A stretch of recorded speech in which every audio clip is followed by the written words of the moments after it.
Buenos días a todos. Bienvenidos en esta mañana calurosa de julio a un nuevo webinar de Observatorio de Recursos Humanos que va a ser el penúltimo antes de irnos de vacaciones. Vamos a daros descansar. No obstante, os doy la enhorabuena porque tenemos casi 300 inscritos en esta sesión que habla por sí mismo de la importancia que tiene para todos vosotros en vuestras organizaciones tratar esto que hemos dado en llamar los nuevos riesgos psicosociales emergentes y que van en paralelo a esta indefinición del modelo de trabajo que todavía no sabemos pues, por dónde se va a consolidar.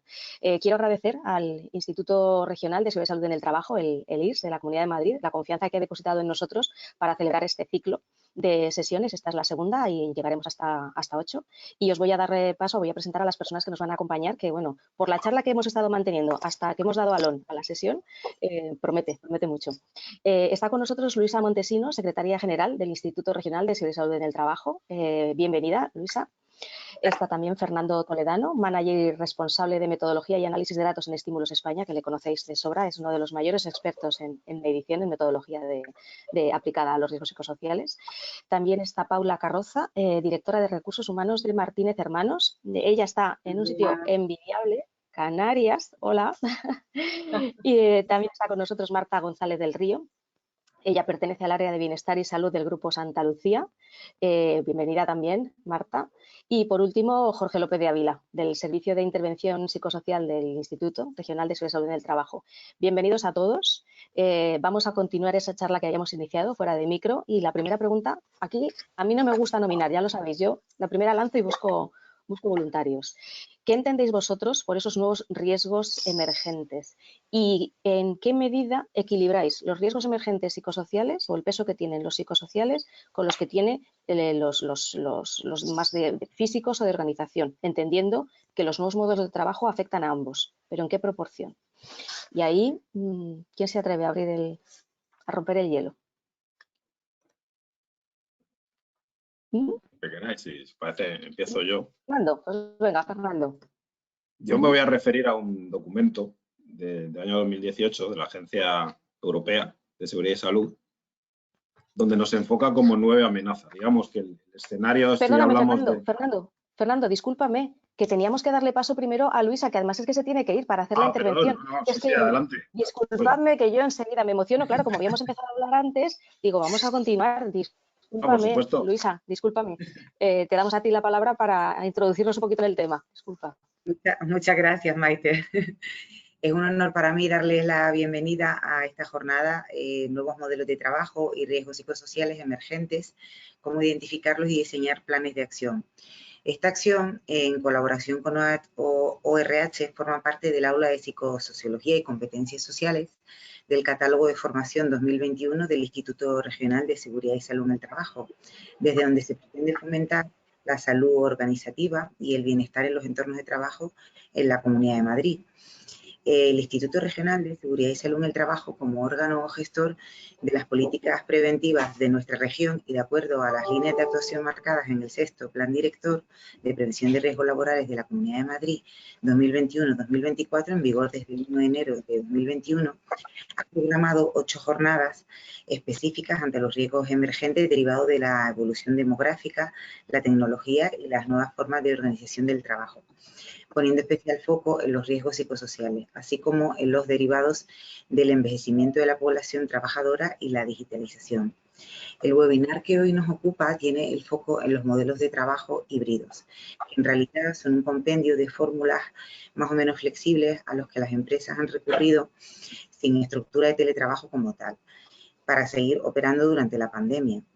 La desconexión física y la hiperconexión digital está provocando la aparición de importantes patologías emocionales que necesitan de una ruta de diagnóstico específica y también de unas medidas de actuación ad hoc. Espero que esta jornada sea de vuestro interés y sin más doy paso a la charla.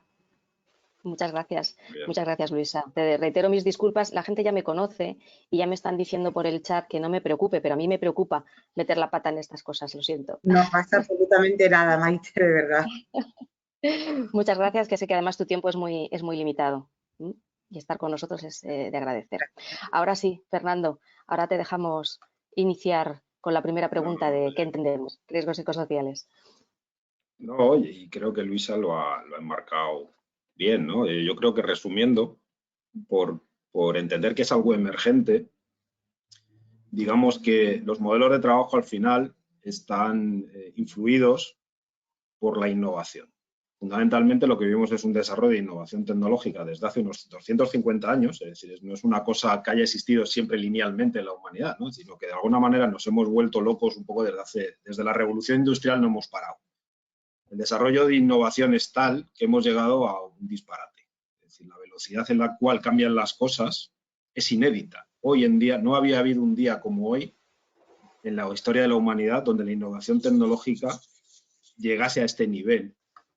Y lo que, un poco el resumen de este informe que os decía, este informe sobre riesgos emergentes relacionados específicamente con la digitalización, porque claro, la innovación tecnológica hoy en día básicamente es lo que llamamos digitalización. Es decir, vivimos en la era digital, esto es lo que llamamos la cuarta revolución industrial, que es la que estamos inmersos, la era de la electrónica. Ya nos avisaron los sociólogos en los años 40, 50 de que esto iba a venir, es decir, es una cosa que se veía venir, que los modelos predecían, y estamos en ella.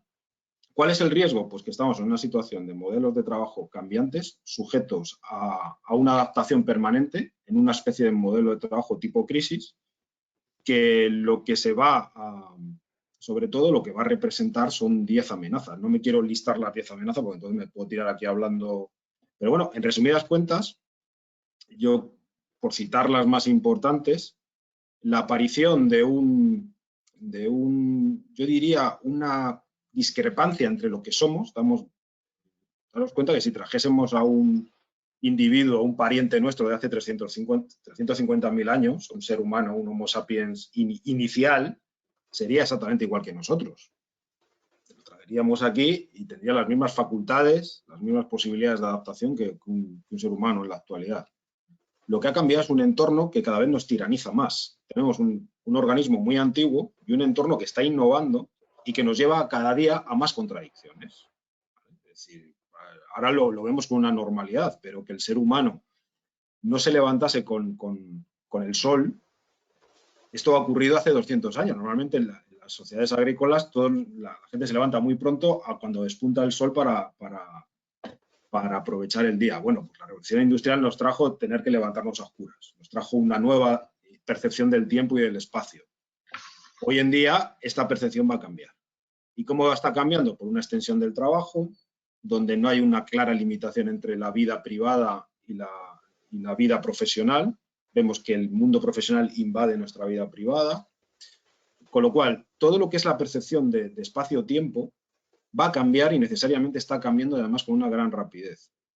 Esto nos ha llevado a este modelo de entornos híbridos que estamos hablando ahora, que es verdad que nos ha invitado la crisis, pero que va mucho más allá, porque lo que estamos viendo es, bueno, básicamente, si tuviésemos que hacer una evaluación de primera del impacto que está teniendo esto, pues estas amenazas pues, se van a ver, sobre todo, un impacto en la conciliación entre la vida profesional y personal, un nuevo modelo específico, digamos, que no cambian los modelos anteriores, pero un nuevo tipo específico de estrés, que es esto que llamamos el tecnoestrés, es decir, cómo ahora mismo creo que el factor psicosocial más importante es cómo implantamos una cultura de la innovación en las empresas, y porque el tecnoestrés básicamente es el resultado de una cultura de innovación mal implantada. Una cultura de innovación con unos modelos de empresa quizá que se nos han quedado muy antiguos para adaptarnos a estos cambios. Y, evidentemente, la fatiga, los riesgos ergonómicos, los problemas de ciberseguridad que están apareciendo también, temas de protección de datos y de seguridad. En fin, estos son, para haceros un resumen rápido y por iniciar un poco la charla, donde yo veo los frentes que ya son tocables. Quiero decir que ya no estamos hablando de futuribles, sino que los estamos viviendo. Marta, Paula, aterrizando lo que comenta Fernando, ¿cómo estáis vosotros procediendo para identificar en la práctica esos nuevos riesgos? Paula. Marta, empieza. Bien. Hola, buenos días. Bueno, en realidad, como dice Fernando, son riesgos que no es que aparezcan ahora, son riesgos que ya llevamos trabajando con ellos, que quizá ahora lo que nos enfrentamos es a lo masivo. Es decir, ahora lo que nos enfrentamos es a la evidencia de que hay un gran colectivo que se enfrenta a ellos, y entonces se empieza a evidenciar el resultado de la necesidad de tratarlo, ¿vale? Entonces, nosotros la estrategia que estamos intentando seguir es garantizar la identificación, la evaluación y la posterior trabajo, ¿no? Entonces, dentro de ni siquiera metiéndonos en normativas específicas de riesgos psicosociales, dentro de lo que la ley de prevención nos dice, de identificar, eliminar y lo que no podamos eliminar, entonces veamos cómo lo gestionamos, ¿no? Entonces, para nosotros lo primordial es participar dentro de esa fase de diseño de estas nuevas metodologías, de estas nuevas organizaciones del trabajo y, ojo, dentro de no solo organizarnos de otra manera a través de, como hemos hablado, de trabajo a distancia o de trabajo flexible, que son cosas completamente distintas y generan riesgos completamente distintos. No tienes por qué ser flexible estando en teletrabajo y al revés, no tienes por qué estar en teletrabajo y ser flexible, ¿vale? Y generan cosas distintas, sino también en otra serie de riesgos psicosociales que, por ejemplo, la pandemia nos ha generado. Y en qué otra serie de riesgos nos enfrentamos en nuestro entorno laboral y en nuestro entorno personal y que, por tanto, afecta al laboral, ¿no? Entonces, para nosotros participar desde el inicio en el diseño de esas nuevas formas de trabajo es lo fundamental. Y partir de ahí de la eliminación del riesgo al inicio. Y después todo eso que no sea eliminable, porque evidentemente, pues como ha dicho Fernando, por poner uno de los ejemplos que ha dicho, empezamos a mezclar el entorno laboral y el entorno personal.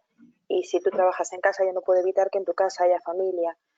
No es un riesgo que yo pueda evitar. Entonces tendré que trabajar en cómo gestionamos, en cómo te doy herramientas para que tú puedas separar ese entorno familiar con el entorno personal, ¿no? Entonces esas son las dos vertientes, sobre todo en las que nosotros estamos trabajando desde el inicio, colaborar como nunca habíamos colaborado con otros departamentos, colaborar con el Departamento de Recursos Humanos, con el Departamento de IT, con el Departamento de Organización, con el Departamento de Comunicación, con el de Formación, con que todos sepamos que estamos organizando algo nuevo y que tiene que partir de tal. Y una vez que lo implantemos, dotarlo de medidas o de herramientas que nos vayan dando un feedback constante de qué es lo que le ocurre a ese puesto de trabajo, porque no podemos hablar de a esa persona, sino a ese puesto de trabajo, y que nos dé feedback de saber hacia dónde tenemos que ir derivando las medidas preventivas.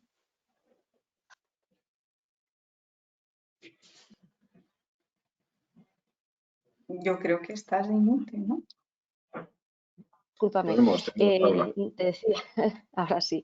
Paula, decía que en tu caso tienes una dificultad añadida y es la tipología diversa de actividades que desarrolla el grupo al que representas.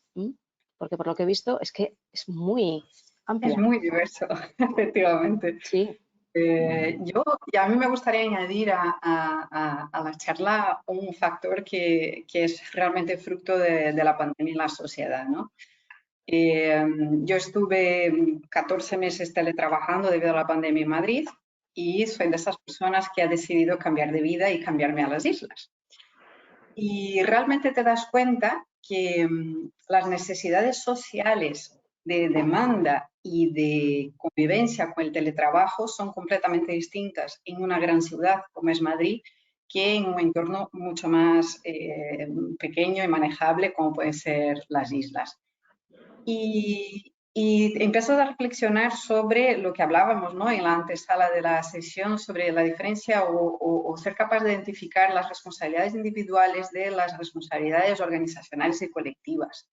En la experiencia de esos 14 meses de teletrabajo, lo que yo identifiqué en la compañía y más directamente en el equipo es esa relación perversa de necesitar y querer algo como el teletrabajo, que te permite no hacer 120 kilómetros al día de trayecto, de atascos y de todo lo que conlleva, a un modelo donde psicosocialmente te vas dando cuenta con el paso del tiempo que la gente va marchitando, que la gente va perdiendo la motivación, el horizonte. Hubo un evento, ¿no?, que me quedó muy marcado, que fue el primer contacto que el equipo tuvo después de tantos meses teletrabajando. Todos se han reunido en una sala para hacer una especie de micro team building con todas las medidas de seguridad.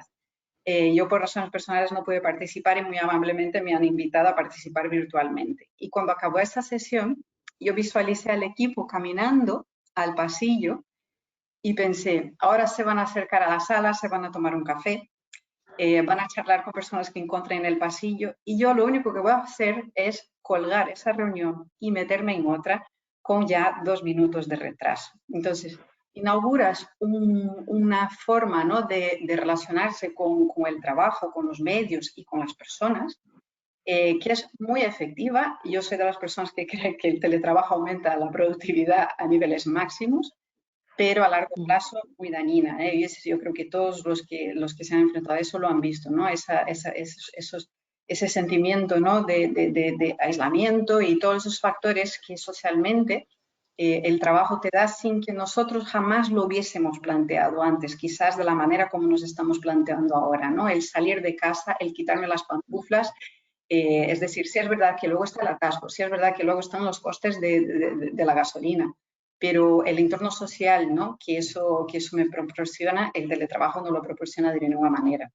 Entonces yo creo que esa relación perversa es algo a tener muy, muy, muy en cuenta, ¿no? Hasta qué punto, ¿no?, la libertad del teletrabajo se compensa con la calidad social, ¿no? Yo creo que hay que analizar los factores sociales de las vidas que nosotros hemos construido, donde somos dependientes de una serie de elementos, entre ellos que gran parte de nuestra interacción y satisfacción social proviene de las relaciones laborales, porque es donde nosotros pasamos prácticamente el 80% de nuestra vida despierta durante los 5 días de la semana.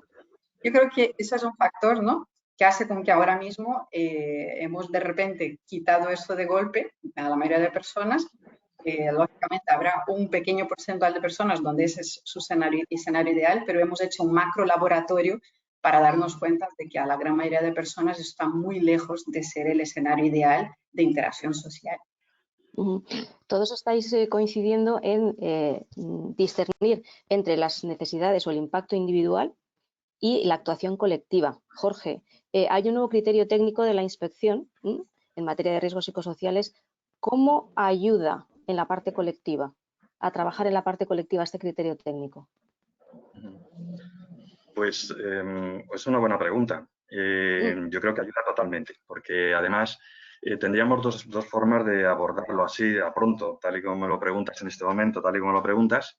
Y es, uno, la responsabilidad que tenemos de cuidar la salud y la seguridad en el trabajo y, es decir, centrarnos otra vez en los contenidos y condición de trabajo. Y dos, efectivamente, el motor que suponen las personas. Una cosa arrastra a la otra, sobre todo en este momento. Y yo aquí, para responderte a esta pregunta, me remontaría un poco a lo que comentaba Fernando, ¿no? ¿Qué es lo nuevo que tenemos ahí que ese criterio nos puede mover? Comentaba Fernando la innovación, pues apostillando a Fernando, es la innovación de nuevas formas de organizar trabajo. Es realmente el criterio de la inspección, recogiendo a Fernando, realmente con tu pregunta y tenemos ahí dos líneas, en mi opinión, de abordaje. Una, criterios sólidos, centrados en lo que tú dices, vamos a medir colectivamente. En el criterio técnico se mencionan los clásicos y además se recuerda la obligación de tenerlos en cuenta, es estrés, violencia, acoso, fatiga. Y luego nos menciona un grupito que ahora mencionaré. Pero por otra parte tenemos la consideración de ese momento de convergencia que mencionaba Fernando en la innovación, que es la unión de lo que necesitamos ahora innovar en la empresa para una mejor organización con lo regulado. Esa dificultad que es es el modelo que tú nos preguntabas esta mañana. Concretamente, colectivamente y en respuesta concreta a lo que me respondes, la inspección, el criterio técnico menciona esos cuatro. Hice una cuestión muy, muy interesante que en un artículo reciente de Fernando toca, ¿no? Y es que menciona la necesidad de actualizar, de revisar situaciones de trabajo de aislamiento, nocturno-nocturno, conexión continua, las menciona. Fijaros que todas estas menciones, que supongo que ahora Fernando, no ya por alusiones, sino por su trabajo lo traerá, estas cuestiones son claramente organizativas.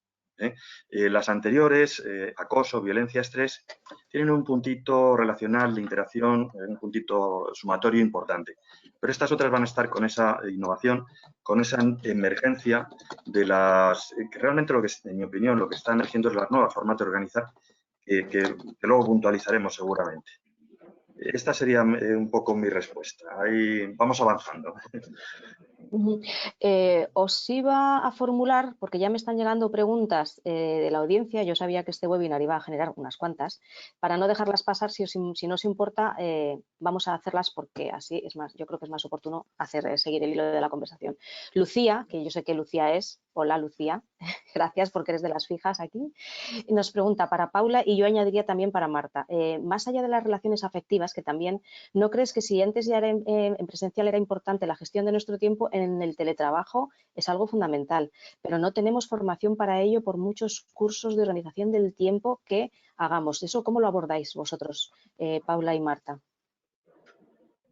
La gestión, o sea, ayudar a la gente a gestionar el tiempo, más allá incluso de los protocolos, que era una de mis preguntas, de los protocolos de desconexión, que yo no sé hasta qué punto están siendo efectivos o no. ¿Qué otras herramientas hay para ayudar a aprender a gestionar nuestro tiempo y que la organización nos deje gestionarlo? Yo creo que esa es la clave, ¿no? Que la organización nos deje. Yo creo que la gestión del tiempo es un tema que puede dar para bastante debate, pero yo creo que la herramienta más eficaz sin duda es el ejemplo. Una gestión eficaz del tiempo con un desbordamiento pues tampoco va a ser eficaz, es decir, el vaso llega hasta donde llega, ¿no? Por más agua que yo eche y más cursos que hago, el vaso no va a crecer. Entonces yo creo que realmente el ejemplo dentro de la organización, la cultura que se viva realmente te permite ciertos comportamientos, ¿no? Es decir, que no exista por parte de los responsables un exceso de horas extras, lógicamente lleva con que el equipo también se sienta más abierto a no hacerlas, ¿no? La gestión del tiempo libre, de las vacaciones, saber desconectar digitalmente. Yo creo que eso es mucho más eficiente, sin lugar a dudas, que cualquier tipo de formación. Yo creo que es una cuestión de conciencia y de ejemplo. Yo estoy de acuerdo con Totalmente, ella. En realidad, yo creo que uno de los factores más importantes a los que nos hemos enfrentado es que todos nos hemos ido de teletrabajo estando en un estado de emergencia en todos los sentidos. O sea, y también era un estado de emergencia laboral y tu carga de trabajo también era emergente y también era distinta y también era tal. Entonces todos nos hemos adaptado a pura supervivencia, ¿no? Entonces lo que hay es que recapitular, ir para atrás y asumir que el teletrabajo tiene las mismas normas que tiene el trabajo presencial y que debemos de asumirlas como tal, y entonces hay que reeducar a la plantilla a cumplir con esos parámetros, pero sea cual sea tu escala dentro de la plantilla. Y efectivamente, como dice Paula, ahí la función del responsable es primordial, no solo por ejemplo, es que tiene que ser ejemplo, tiene que ser líder y tiene que ser apoyo. Entonces, efectivamente yo te puedo dar 20 cursos de gestión del tiempo, que si luego lo que tenemos es un bombardeo continuo a cualquier hora y en cualquier momento, y cuando yo entro a las 8 de la mañana a trabajar, lo que tengo es ya cosas pendientes que pasaron a las 11 de la noche, pues no tiene ningún sentido, ¿no? Y de hecho, poníamos, por ejemplo, un ejemplo muy tonto, cuando hablábamos de cómo nos hemos enfrentado, por ejemplo, a las nuevas tecnologías o cómo todos hemos tenido que adaptarnos a utilizar nuevas herramientas. Y poníamos el ejemplo básico del Teams o como el que podemos tener ahora, y decimos vamos a dar un curso de cómo se usa el Teams. A lo mejor lo que necesitamos no es tanto el curso de los botones del Teams, sino para qué sirve. Cuando tengo que utilizar un correo, cuando tengo que utilizar una mensajería, para no bombardear al de al lado, ¿no? Entonces, esas cosas, esas pequeñas adaptaciones en que todos vayamos asumiendo que el teletrabajo o el trabajo flexible tiene unas normas igual que tiene el resto de los puestos de trabajo, el resto de organizaciones de trabajo. Yo creo que todos coincidís, me parece además que lo ha significado Paula, que el teletrabajo incrementa la productividad. Yo también estoy convencida. A costa de, eso es otra cosa, es a costa de mucho tiempo nuestro personal. ¿Creéis de verdad que es factible seguir manteniendo? Porque yo lo que no creo es que vayamos a renunciar a esa elevada productividad. O sea, ya hemos visto que podemos ser más productivos. El empresario no nos va a decir, venga, echa un poquito marcha atrás. Pero podemos mantener ese nivel de productividad y a la vez mantener o lograr un equilibrio o un bienestar determinado. Eso yo supongo que entra mucho en relación con la cultura de innovación que comentabais todos, especialmente Fernando y Jorge. Pero yo creo que ahí está también un gran debate. ¿Cómo encontrar ese equilibrio? Por centrar, fíjate, me gusta mucho la pregunta, porque tiene que ver con esto que hablábamos, a veces cómo confundimos el bienestar individual y colectivo y cómo también a veces confundimos la responsabilidad individual y colectiva a la hora de organizar el trabajo. Hombre, evidentemente hay que, como decía Marta, y estoy totalmente de acuerdo, no solamente hay que dar un entrenamiento instrumental, hay que crear una competencia de trabajo. Y ahora lo que se está creando es un modelo de trabajo que requiere una formación en competencia. Pero esa formación de competencias, como decía Paula o como dice Marta, solamente va a ser coherente si se inserta dentro de las demandas del sistema. No podemos dar una formación para yo arreglarme el trabajo de forma natural, no, es irreal, no funciona. Tenemos que crear antes ese modelo. Fijaros, por poner un ejemplo porque a veces hablamos de cultura de la innovación y esto parece algo intangible. Imaginaros una cultura de la innovación para mí es una cultura que trabaja bien 3 niveles. Y os voy a poner un ejemplo práctico, voy a intentar no ser nada teórico. Imaginaros que yo trabajo en la recepción de vuestra empresa y utilizo seguramente ya un sistema tecnológico para hacer esa recepción y mis tareas. Voy a trabajar a través de un monitor, de una app o de un desarrollo informático. Una cultura de la innovación está basada en la participación. Está basada en que si yo veo que ese sistema es mejorable, una cultura de la innovación es alguien que no solamente me escucha para hacer esa innovación, es decir, yo, el recepcionista, tengo algo que decir para cambiarla, sino que además en muy breve espacio de tiempo tiene impacto y cambia. Si nosotros conseguimos esa cultura de la innovación, tendremos poco tecnoestrés. Eso es lo que nos dicen los modelos. Y básicamente son 3 cosas. ¿Qué tenemos que hacer para contener el tecnoestrés?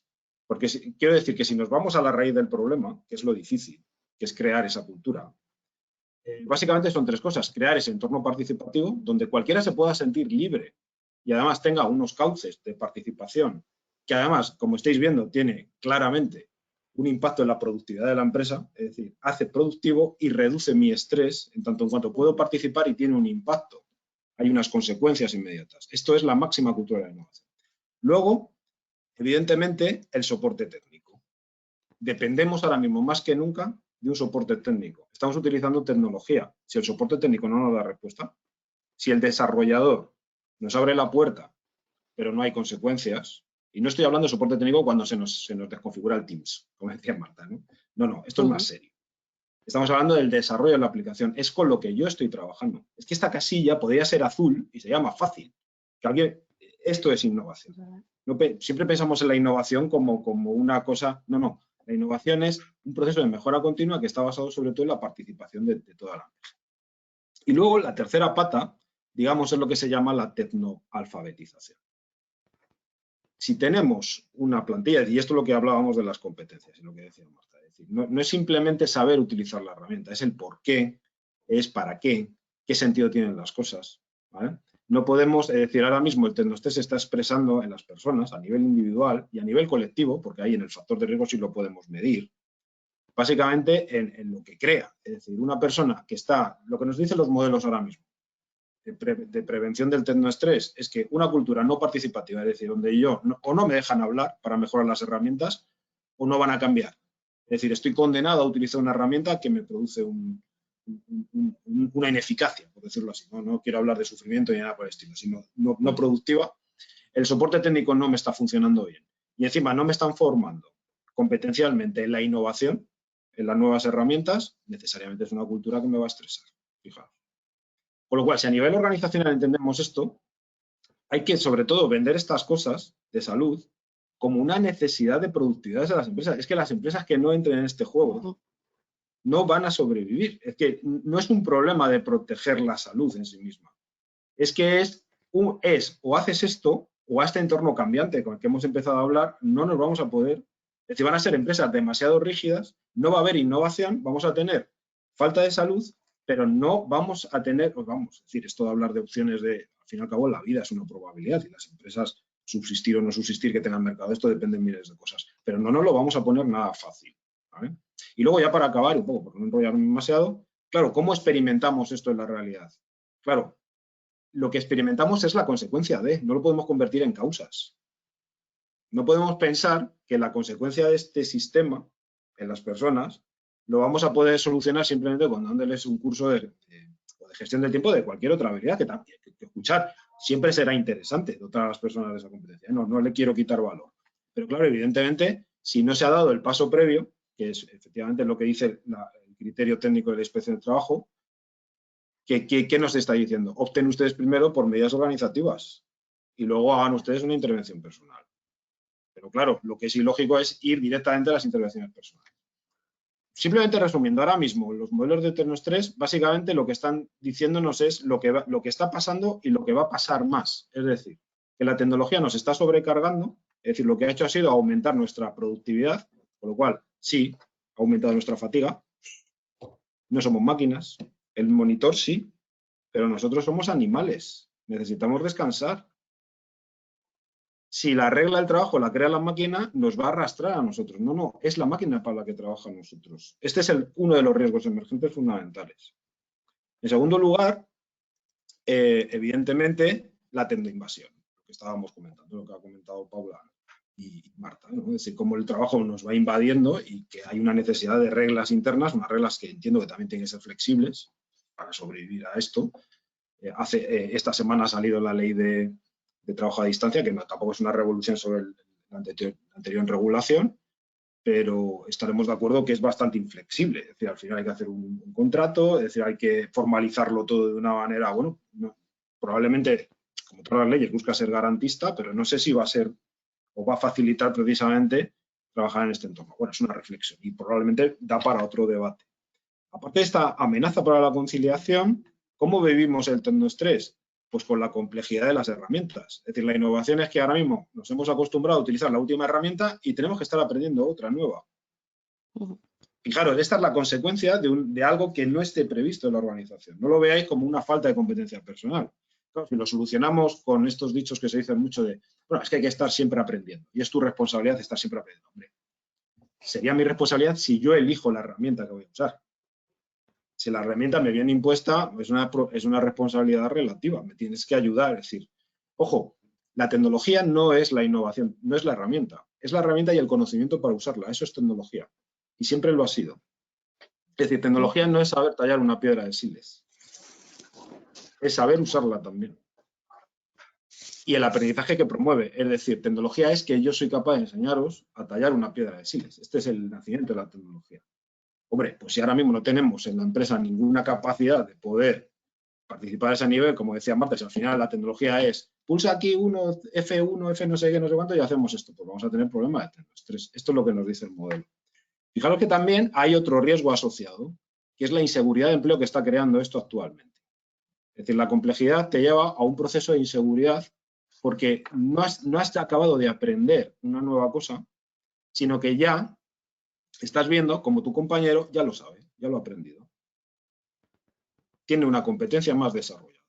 Vamos a ir viendo en los años como gente más joven, que va a estar mejor tecnoalfabetizada, va a producir una mayor amenaza dentro de los equipos de trabajo y de los grupos. Y esto es un riesgo que hay que tener en cuenta y es palpable. Es decir, cómo esto va a influir directamente en la convivencia de los grupos de trabajo. Y luego la sexta, digamos, consecuencia es la incertidumbre ante la innovación. Una empresa no participativa, yo ahora mismo estoy utilizando una aplicación, pero me va a causar mucho estrés pensar que es que dentro de 5 días yo no sé por dónde va a salir la empresa y me va a poner una cosa nueva. Y en un entorno de intenso cambio, vamos a estar estresados aunque no pasen cosas. Sino que las empresas van a dialogar con los empleados de tal manera que cuanto más incertidumbre haya en la innovación de la empresa, más estresados vamos a estar todos. Y fijaros que estoy hablando de cosas muy concretas, que seguramente os habéis visto retratados en alguna de ellas, en todas, porque esto es lo que significa este proceso de innovación tecnológica. Entonces, ¿cuál va a ser la clave preventiva? Pues evidentemente todo lo que os acabo de decir se puede medir. Bien, mediante indicadores proactivos e indicadores reactivos. Y esto va a tener un impacto luego, incluso podemos medir una consecuencia post. Porque básicamente esto, y esto yo creo que es la ventaja realmente de estos modelos, es podemos medir qué impacto tiene en la productividad, en la satisfacción del usuario, porque daros cuenta que la tecnología lo que va a crear es un nuevo indicador que es la satisfacción de nosotros mismos utilizando los programas. Ya no su funcionalidad, sino si el programa es ameno, si yo me siento a gusto, si soy capaz de aprenderlo rápidamente. Y el tercero, la salud. Y esa salud es lo que hoy hemos llamado tecnoestrés. Claro, ¿por qué decimos que el tecnoestrés va a ir a más? porque esta falta de gestión de las empresas, esto es un riesgo emergente, es decir, no tenemos ahora mismo ni especialistas, ni tenemos una gestión, ni tenemos los indicadores que comentaba Marta, es decir, los tenemos que desarrollar y además los tenemos que estar desarrollando en el tiempo. Y desde mi punto de vista es fácil si sabemos cómo. Pero si lo que estamos es como, antes lo comentamos en la precharla, ¿no? En Francia hay una frase que utilizan mucho, y a mí me gusta mucho, que es estar inventando el agua caliente todo el rato. Es decir, que hay mucho debate para llegar a inventar, es decir, pero hay poca innovación. Es decir, gastamos muchas palabras para volver a lo mismo. Hombre, pues si estamos trabajando en salud no hay que inventarlo. Luego, es decir, al final, antes lo hablamos, a mí cuando me preguntan ¿qué es una empresa psicosocialmente buena? Y siempre vamos a los indicadores. Una empresa psicosocialmente buena es una empresa que tiene pocos accidentes, una tasa de absentismo por debajo de la media cultural, es una empresa donde la gente se quiere quedar en las empresas, no se quiere ir. Es una empresa donde hay pocos conflictos. Es una empresa donde hay poca rotación, donde hay pocos abandonos o solicitudes de abandonar. Es una empresa donde hay pocos procesos judiciales o demandas. Es decir, son cosas bastante tocables. Y además todo esto que os acabo de decir es muy fácil de medir. Es muy fácil de medir. Y lo demás, lo que hacemos luego los metodólogos, es prevención.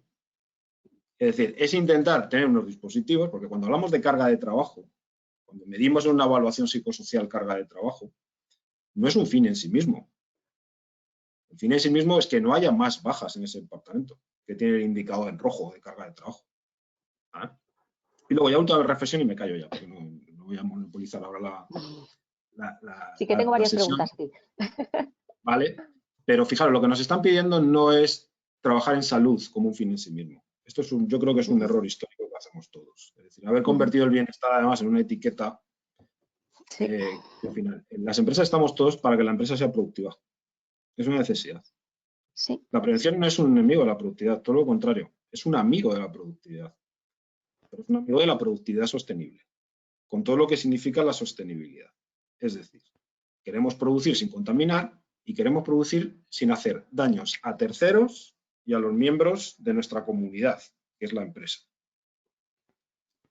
Y los modelos psicosociales es un modelo para mantener o aumentar la productividad haciendo empresas sostenibles.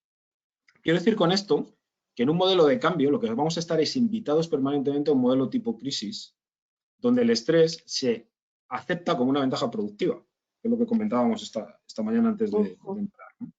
Claro, esto es muy peligroso, porque lo que tendemos ahora mismo, fijaros, ahora en pandemia, se ha aceptado tener un indicador en rojo psicosocial. Yo también, ya te lo hemos comentado, yo creo que los indicadores psicosociales son los únicos indicadores que pueden estar en rojo y miramos para otro lado.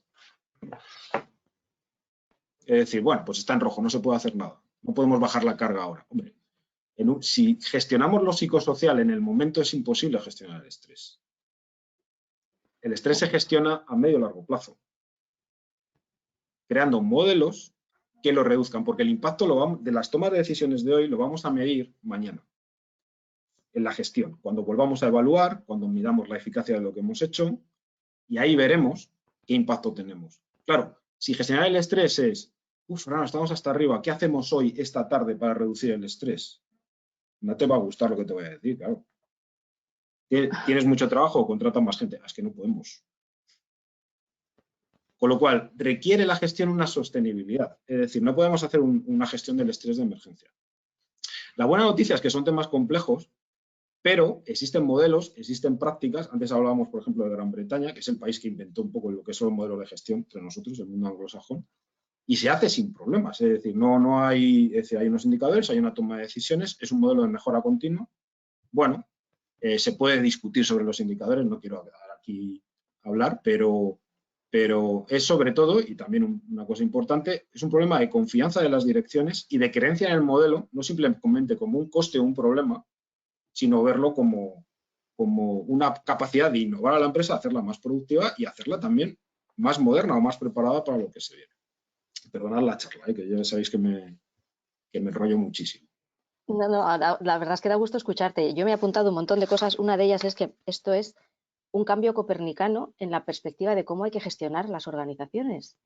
Y yo no creo que ahora mismo el discurso tradicional en materia de liderazgo o incluso de gestión de personas vaya por aquí en grandes números, digámoslo así, ¿eh? Yo creo que se abre un melón muy grande y una oportunidad también muy grande. Sigo con las preguntas, que si no yo también me enrollo, que este tema me encanta.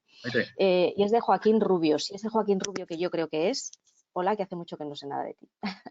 A ver, nos preguntaba sobre el teletrabajo. Dice, ¿el teletrabajo eleva la productividad?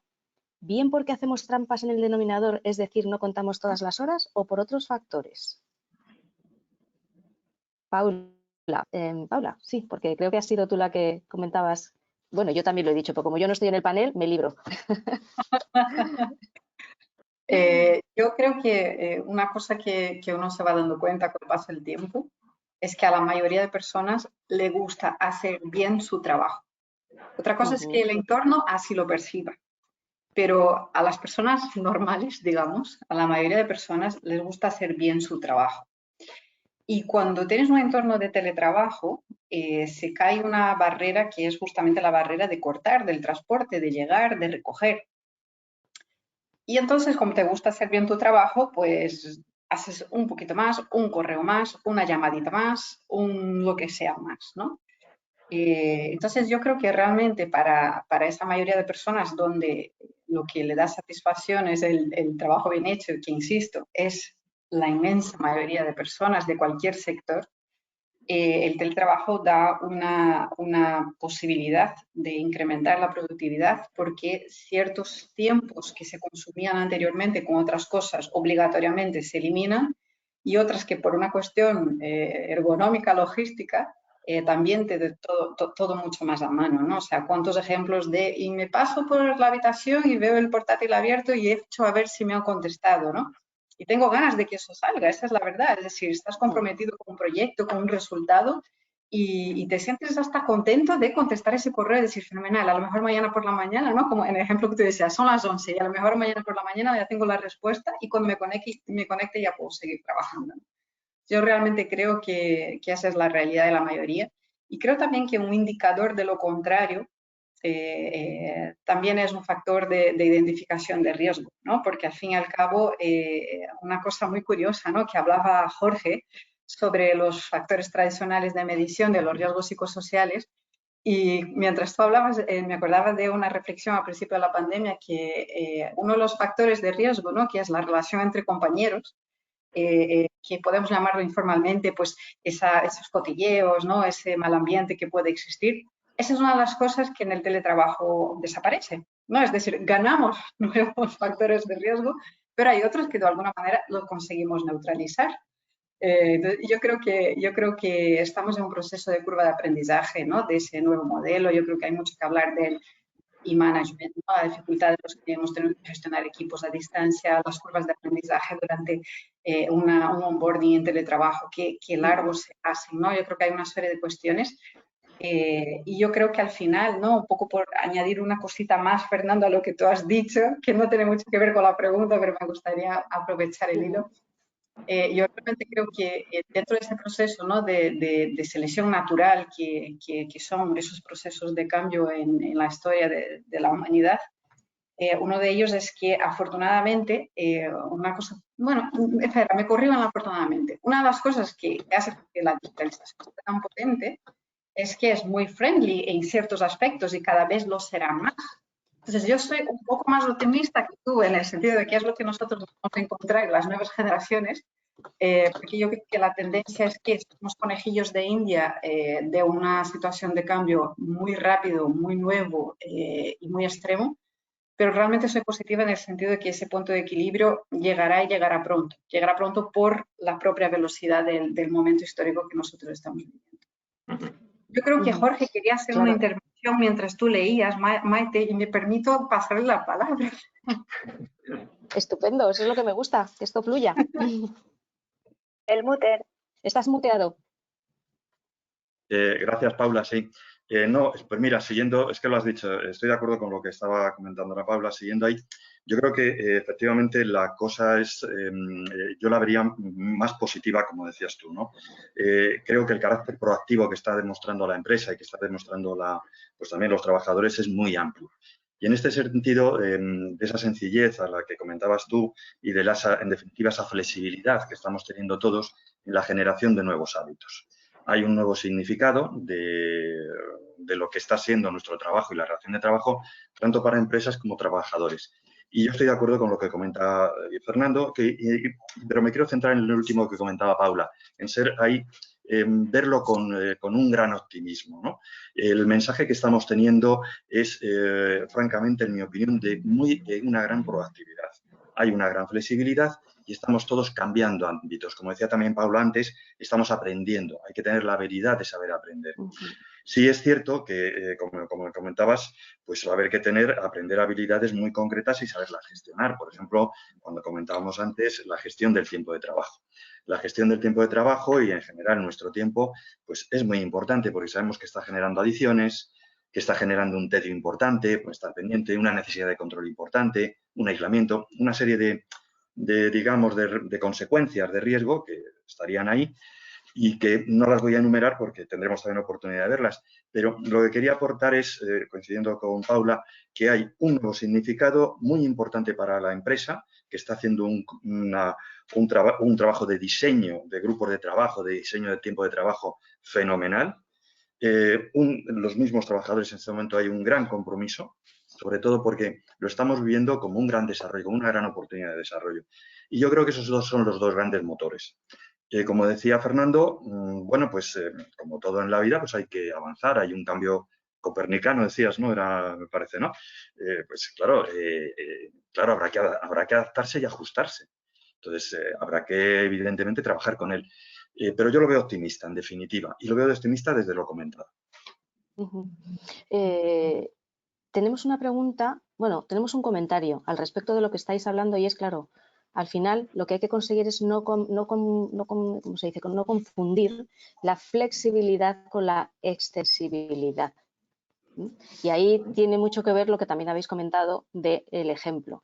No solo vale con tener protocolos de desconexión, sino que eso al final la organización de verdad te deje que sean una realidad. De hecho, con Fernando estamos pensando en una iniciativa para indagar en cómo de efectivos están siendo los protocolos de desconexión, que ya os contaremos más adelante. Eso siempre estamos generando cosas, pues para después del verano queremos hacer alguna iniciativa en ese sentido. Tenemos una pregunta sobre la inspección. A ver, y nos dice Carlos, dice, ¿cómo?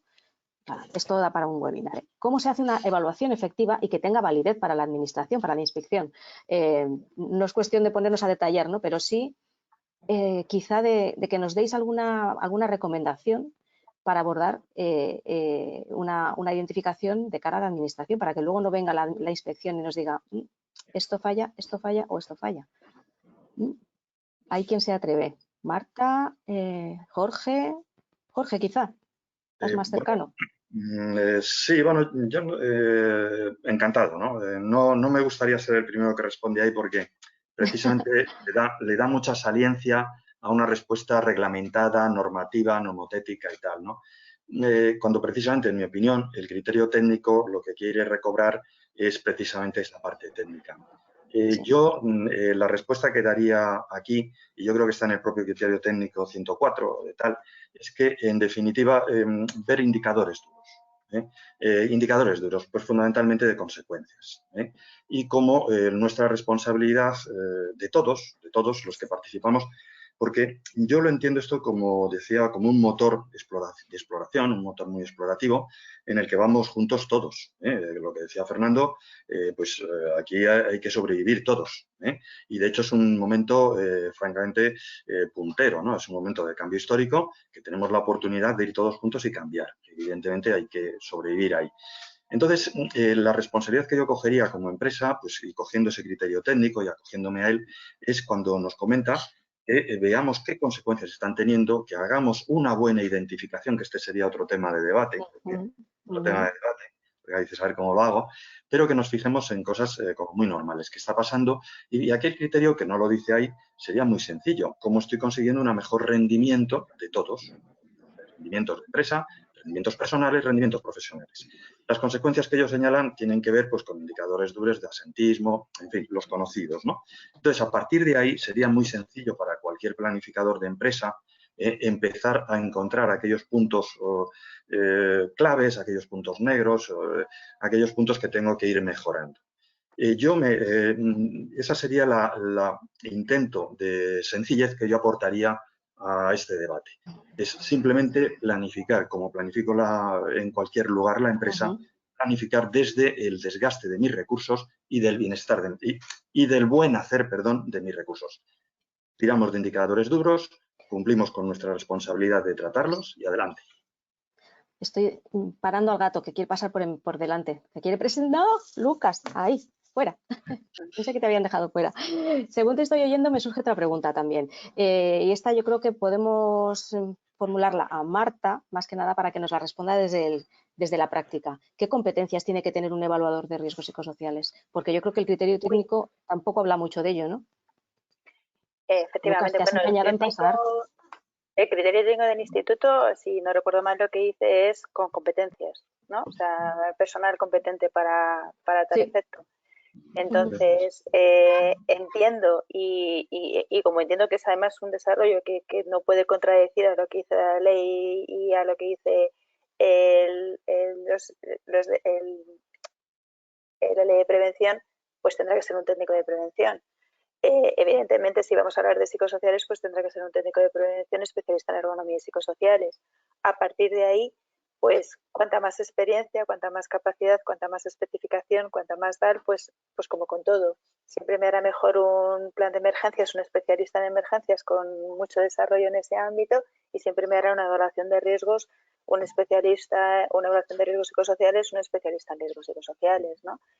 Creo que personalmente, y dentro de cada una de la organización, pues para mí una de las cosas más importantes va a ser el conocimiento del ámbito.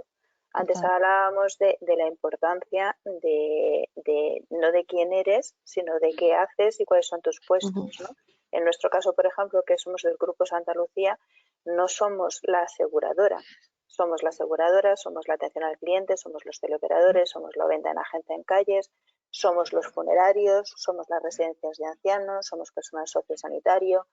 Entonces, somos una cantidad de colectivos en las que, por ejemplo, incluso el teletrabajo funciona como riesgo desde el momento en que no se lo puedes ofrecer.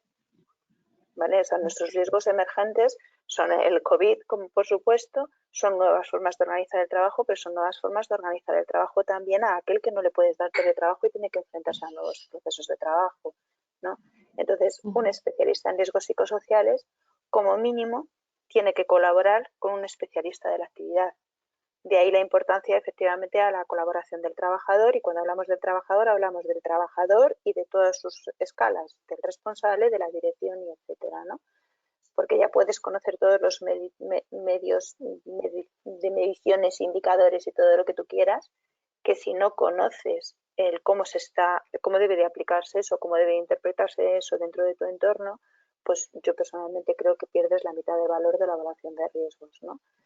Y una de las cosas que también comentábamos y que a lo mejor ojalá de lo que hizo el criterio técnico de la inspección, de que lo que debemos es de amoldar los criterios de evaluación en función de cuál es mi organización y las necesidades de la misma, y dejemos de exigir o dejemos de recibir exigencias de tener un documento bajo un método básico, seas quien seas y cuando seas, ¿no? Que muchas veces la dificultad que tenemos al enfrentarnos con la administración es que nos permitan justificar por qué estamos haciendo lo que estamos haciendo y no se nos exija justificar simplemente que hemos aplicado pues istas o no istas, aquí o allá, me da igual que seáis 30, que seáis 400, que seáis 5.000, que os dedicáis en el entorno funerario o que seáis un teleoperador, ¿no?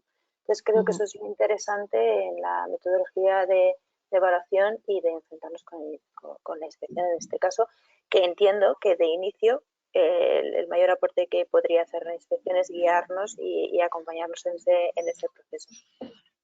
Totalmente. Fijaos que hay una aportación de Olga que dice, en relación a esta última cuestión, yo me plantearía la siguiente pregunta. ¿Para quién o para qué hacemos una evaluación de riesgos psicosociales? ¿Para la inspección o para nuestras personas? Y perdona que siga hablando yo, pero estoy totalmente de acuerdo con ella. Adoro esa pregunta, pero es una de las hándicaps que tenemos todos los técnicos de prevención, y es para quién haces prevención. ¿Haces prevención para justificar o haces prevención para mejorar el entorno laboral y para tener un entorno más saludable, ¿no? Entonces, es verdad que hay veces que tienes que jugar con las dos condiciones, porque también tienes que proteger a la empresa ante ciertas circunstancias, y la inspección es un ente, pero son muchas personas. Y entonces hay que jugar con el criterio de todas ellas, ¿no? Entonces tienes que encontrar ese equilibrio, pero personalmente creo que trabajamos para las personas. No trabajamos para la inspección de trabajo ni trabajamos para ninguna administración. Y si retomamos el argumento de Fernando, ahora tenemos un objetivo mayor.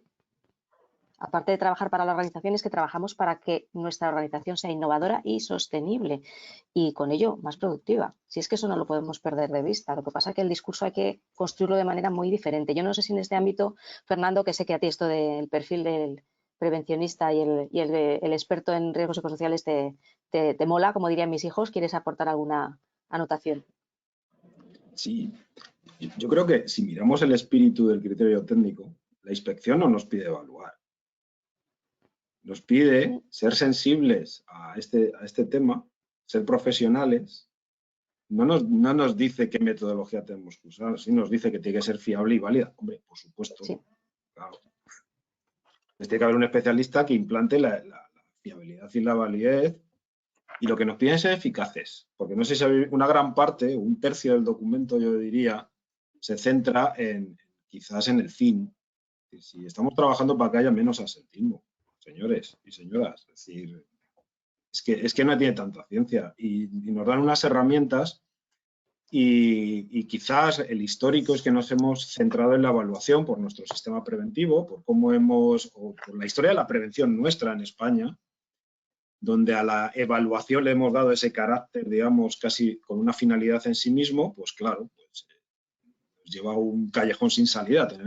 Yo puedo hacer una evaluación técnicamente perfecta, pero si no hay gestión no sirve para nada.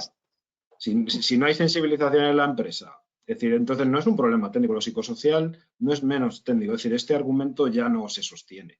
El problema de lo psicosocial en la gestión de las empresas es la no implantación de un modelo de gestión orientado a esto, sino que se redirige o se utiliza, es decir, no es una falta de indicadores, es acometer esto y verlo como una oportunidad, no como una amenaza. Es decir, y yo creo que este es el trabajo también de venta interna dentro de las empresas, es decir, venderle a nuestros partners internos dentro de la empresa, a las partes interesadas, los stakeholders, venderles que esto no da tanto miedo, porque al final es que no da tanto miedo, es decir, al final yo creo que tiene un retorno muy claro. Entonces, yo me quedaría con la eficacia. La metodología, hombre, yo diría a las empresas, déjese asesorar por un especialista, como dice Marta. Es decir, al final, especialistas hay pero es la pata de decir, tomar una buena decisión en metodología, ¿qué voy a decir yo que me dedico a ello? Pero fijaros, no me parece me parece que es no lo más esencial, sino que la mejor metodología es la que mejor se va a adaptar en cada empresa a su casuística. Entonces, a ver, metodologías de referencia las hay. En España trabajamos con dos metodologías de referencia, que en contra de lo que se ha dicho siempre, no es que sean las dos metodologías validadas, nadie valida metodologías. Una cosa que dice el criterio técnico es que es precisamente el evaluador el que selecciona la metodología, textualmente, lo dice el criterio técnico. Es decir, que el evaluador tiene que seleccionar la mejor metodología en base al modelo de gestión donde estamos trabajando. Hombre, yo diría, no seleccionemos voy a poner un ejemplo. En todos los factores psicosociales, básicamente hay 3 modelos, luego hay diferentes metodologías, pero es una combinación de todos. El factor autonomía. ¿Qué es lo que requerimos en la empresa? Un modelo de gestión que desarrolle la autonomía en un modelo de mejora continua a largo plazo. Si tenemos un modelo que nos dice que enriquecer los puestos de trabajo impacta en la salud de los trabajadores, eso no sale de la evaluación, eso sale de un convencimiento dentro de un modelo empresarial de que tenemos que apostar por ello. Y lo implantamos a través de una serie de medidas, mediante un programa de formación continua a los trabajadores, mediante un análisis de los puestos de trabajo de tal manera que los enriquezamos, es decir, que le demos cada vez mayor competencia, utilización de competencias de alto nivel o les demos más responsabilidad y configuremos los puestos de trabajo. Estamos hablando de análisis de puesto de trabajo tradicional de toda la vida y esto es un propósito y un objetivo de la empresa a largo plazo. Esto es lo psicosocial. Y luego llegamos y evaluamos dónde estamos. Y la evaluación se tiene que insertar dentro de ese modelo. Con lo cual, Hombre, si estamos en una cultura de empresa donde el acoso se ve como un problema y lo que hacemos no es no gestionarlo, sino ocultarlo, pues cuando llegamos a evaluarlo y sacamos acoso, pues es un problema, claro. Porque te estoy haciendo una foto de tu realidad que no quieres ver, pero el problema no es la evaluación. Entonces, sí, evaluaciones válidas y fiables psicométricamente, hombre, evidentemente. Tenemos dos de referencia, tampoco es un modelo técnico, lo ha dicho Marta, decía ahora mismo, la lectura del criterio técnico, un especialista de prevención especializado en ergonomía y psicosociología, es por deducción, ¿verdad, Marta? Lo que tendría esa competencia. La decisión sobre la metodología ahora mismo en España es muy sencilla. Aunque no tengamos competencias, nos lo dejan hecho. Ahí tenemos un FSICO, ¿verdad? El método del Instituto Nacional de Seguridad y Salud en el Trabajo. Es una metodología de referencia. El error es implantar todo esto como una isla dentro de tu sistema. Si esto acaba y empieza como un cumplimiento de hacer la evaluación va a ser perfecta. Y la inspección de trabajo no nos va a poner un pero. La inspección de trabajo ahora mismo donde va a enfocar es, oiga, que este asentismo no ha bajado. Oiga, que el nivel de conflictos en este departamento sigue igual. Sí, pero yo tengo la evaluación muy bien hecha. Sí, pero que el inspector se va a presentar de forma reactiva. O bien mediante una inspección, digamos, de estas por campaña que hacen, o porque alguien se ha quejado. O porque esto ha surgido bien a través de una denuncia, que puede ser a través de representación legal de los trabajadores, o a través de un particular. Entonces, yo creo que el truco es trabajar, no tanto, pues como dice Marta, trabajamos para la inspección, trabajamos para evitar que nos pongan la multa, pues yo creo que no es el mejor modelo. Porque al final es más costoso. Tener un departamento entero dentro de las empresas, dándole, digamos, esta competencia, no creo que sea algo beneficioso para la empresa, porque no crea valor desde prevención. Ahora, si conseguimos insertarlo dentro de la organización, fijaros, lo psicosocial es crear un sistema de enriquecimiento de los puestos de trabajo sostenible a largo plazo. Esto es lo que nos dice el modelo ahora. Y fijaros, estoy hablando del factor que menos repercute en la salud, que es la autonomía. Que se podría hacer un webinar sobre la autonomía y sobre si repercute por igual en todos los puestos y si es igual de deseable en todos los sitios. Fijaros, ahora decíais lo de la autonomía en teletrabajo, lo que estamos viendo es que es un factor clave. Hay personas que les cuesta ser autónomas, que no solamente no es una ventaja, sino que lo están viviendo como un problema. Bueno, pues es un ejemplo. Otro eje es tener algún tipo de estándar de sujeción de la carga de trabajo en las organizaciones. Hay que poner un límite. Una alerta roja, que no sea una evaluación, sino un tiempo real donde digamos, oye, que nos estamos pasando, que esto no es sostenible. El tema del liderazgo se ha trabajado en las empresas, hay una tradición en liderazgo tremenda, de modelos de management, de equipos y de grupos de trabajo.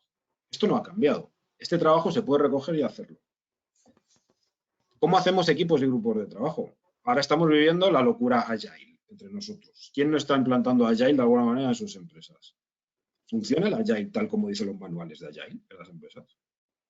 Pues eso es lo que estamos evaluando. ¿Qué distancia hay, qué gap hay entre el mundo ideal, entre el modelo y la mejor evaluación es la que te mide eso y que representa la realidad mejor en un papel, de una manera sintética? Y fijaros, un modelo de encuesta tipo psicosocial bien hecho es la forma más barata de estudiar problemas muy complejos. Y de hecho es muy barata. Es decir, te visibiliza el problema. Fijaros, más cosas. Reconocimiento de las empresas. ¿Están funcionando las promociones? Estamos creando una cultura. Básicamente el modelo psicosocial nos dice que creen ustedes una cultura del mérito en las empresas. Apliquen ustedes justamente las reglas de proporcionalidad que hay entre lo que ustedes llaman talento y cómo es bonificado. ¿Y cómo bonifican las empresas el talento? Pues con sus planes de carrera, con sus, ¿cómo se llama esto? Con la retribución, con las bonificaciones, con el tipo de relación contractual. Una forma de reconocer a las personas es trabajar con ellas a largo plazo. Una empresa que trabaja con relaciones contractuales cortas, no digo que no pueda ser válido y tendrá su sentido, pero reconoce poco al empleado. Es decir, ¿me explico? Y luego el modelo de justicia organizativa, que es, digamos, el más moderno y el que más suena ahora, que tiene que ver sobre todo con el trato desde la falta de hostilidad, evidentemente, es decir, donde ya no hablamos de cortesía, sino que la violencia, y ahora mismo con el criterio 190 de la OIT, que seguramente esto ya, digamos, está aquí, y ya veremos si mañana no tenemos una regulación sobre esto. pues nos está pidiendo un nivel de convivencia, un nivel cultural de las empresas donde la violencia esté gestionada, es decir, que tengamos indicadores de conflictos, de exposición a violencia tanto externa como interna. La nueva norma ISO 45003, fijaros, diferencia entre violencia, acoso, móvil, acoso sexual y bullying. Fijaros, es decir, no solamente le da mucha importancia a la violencia, sino que la especifica muy bien en cuanto a áreas de gestión, ¿vale? Entonces va a haber una gestión de la violencia y luego hay violencia física, violencia psicológica. Es decir, esto lo que lleva es a un modelo donde tenemos que implantar un modelo de gestión. Luego la evaluación lo evaluará y nos dirá, ¿estamos más cerca de cumplir el modelo o no? Y fijaros, la evaluación son indicadores de desempeño. Nos están diciendo hacia dónde vamos, nos están haciendo prevención. Pero al final, el indicador que nos vale es cuántos conflictos declarados tenemos en los departamentos. ¿Cuántas denuncias por acoso se han producido? ¿Cuántas agresiones han tenido mis trabajadores en los centros de trabajo? Lo hemos visibilizado, antes decía Marta la importancia de los indicadores. ¿Cuántas agresiones han sido informadas este año en el centro de trabajo? Esto es básicamente lo psicosocial. He dejado seguramente muchas más áreas de gestión, de reglas, la auditoría de reglas dentro de las empresas. ¿Cómo podemos mejorar las reglas? Una de las cosas que vemos en España, por ejemplo, y no me quiero alargar más y ya acabo. Una de las cosas que hemos visto en España tradicionalmente es que las reglas en las organizaciones se crean, han podido ser buenas en alguna vez, pero ahí se quedan. La propia relación contractual con los trabajadores. Es decir, entramos en la empresa hace 20 años, estamos haciendo hoy en día nada igual a lo que nos contrataron, pero nadie ha formalizado una nueva relación contractual. Luego llevamos todo al tema económico. Tanto las dos partes, no hablo solamente de empresa, ¿no? Entendemos la relación contractual no como un pacto o como una forma de socializarnos dentro de la empresa, sino que lo vemos como un intercambio económico. Pues bueno, pues todos estos detallitos hacen una empresa. Y todos estos detallitos es la forma en que la organización, así en términos generales, se relaciona con cada una de las personitas que formamos parte de la empresa. Entonces, si la gestión no tiene que estar en prevención de riesgo laboral, no sé si estáis de acuerdo conmigo. Creo que Marta, que hemos hablado muchas veces de esto, no es responsabilidad del servicio de prevención hacer la gestión del enriquecimiento de los puestos de trabajo en la organización, sino sobre todo de dar coherencia al sistema y de proveer técnicamente esos indicadores en la parte que le toque a prevención. Eso es lo que tenemos que hacer. Claro, para eso hace falta especialistas y hace falta tener esa gestión. En todo caso, prevención de riesgos laborales tendrá su papel dentro del papel que tiene. Y esto, y ya para acabar, lo que se ha dicho siempre en prevención, que prevención hacemos todos. Pensar que la prevención la hace el Servicio de Prevención de Riesgos Laborales, hace la parte que le toca, evidentemente, que bastante es ya lo que toca prevención, ¿verdad? Pero que prevención, todo el mundo, desde que se sienta en su puesto y tiene algún tipo de competencia directiva entre las empresas y responsabilidad, está haciendo prevención. En la toma de decisiones, en la forma de aplicar todo esto. Pues bueno, esto es un manual que yo creo que enriquece también la competencia de las personas que se dedican a hacer empresas. Por eso digo, veámoslo no como una obligación, veámoslo como una oportunidad. Hombre, si yo fuese CEO de una empresa, sería el primer interesado en saber toda esta información. Yo sería el primer interesado en saber cuántos incidentes tengo, qué nivel de salud tengo, cuánto de sostenible es mi negocio. Si realmente tengo una cultura de innovación, no lo tengo. Por lo menos, yo no sé si luego podría gestionarlo, no lo sé, o si sería competente. Esto de ser CEO yo sé que es muy complicado. Pero por lo menos por curiosidad, aunque solo sea para verlo una tarde y hacerme una idea de qué es lo que he creado y qué es lo que estamos creando entre todos, yo creo que sería para mí lo que más me satisfaría mi curiosidad. Y perdonad que me enrollo de nuevo, No, en absoluto. La verdad es que lo que estás comentando forma parte de ese nuevo diálogo que tiene que establecer el departamento o departamentos que gestionan personas, que es recursos humanos, prevención de riesgo, con la dirección general de las compañías. Esos nuevos reportes, esos nuevos indicadores, esos nuevos KPIs van mucho por aquí y ahí bienestar, salud tiene mucho que decir. Has abierto un melón que no vamos a seguir comentando en esto porque ya nos hemos pasado 10 minutos y quiero dejaros que volváis a vuestras respectivas tareas, que es súper interesante y es todo lo que tiene que ver la aplicación de todo lo que estamos hablando a nuevos modelos contractuales, de personas que van a trabajar por proyectos con nosotros. Eso cambia radicalmente la gestión de recursos humanos, la gestión de los riesgos psicosociales y bueno, todo en general, toda la gestión. Me has dado la idea para hacer una sesión después del verano, seguramente. Así es que yo no sé si queréis... La nueva ley esta que ha salido de trabajo a distancia, esta que os decía, sí. precisamente hay que formalizar la relación contractual en teletrabajo. Sí. Esto va pero yo te digo incluso más allá, de gente que va a trabajar por proyectos puntuales, eso además cada vez se va a ver más. Y sobre todo es una de las mayores amenazas, es una de las amenazas de esas 10 grandes amenazas que la Agencia Europea detecta, es que cada vez va a haber más ese modelo de trabajo que no es ni trabajador por cuenta ajena ni trabajador autónomo. Eso es. Va a estar en esa especie de limbo donde te quedas fuera de las políticas de seguridad y salud de las organizaciones.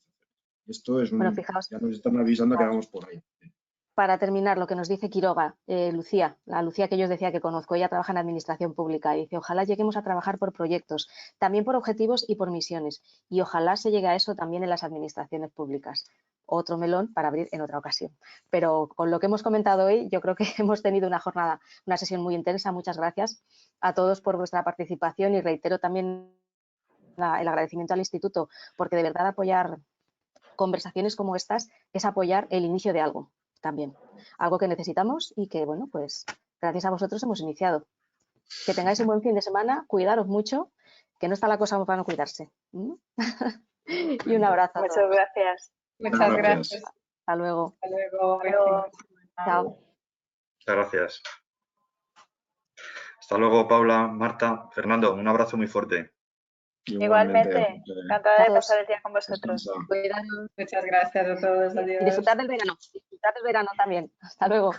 Un saludo.